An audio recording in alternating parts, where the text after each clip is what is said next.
پہلے حمزہ کے اوپر زبر ہے، آگے لام ساکن ہے، تو اس کی آواز بنے گی ال، اور میم پہ زبر ہے، اس کی آواز ہوگی م۔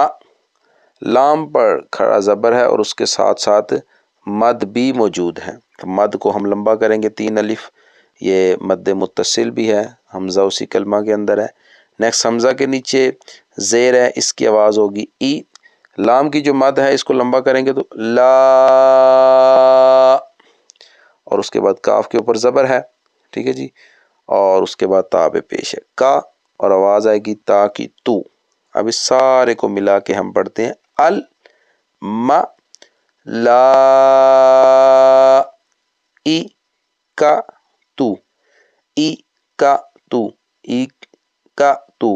ای کی جو زیر ہے، کاف کا زبر اور تا کی جو پیش ہے، یہ تینوں ایک ہی کیٹیگری کی حرکات ہیں، ان سب کی جو مقدار ہے وہ ایک آدھے الف کے برابر ہے۔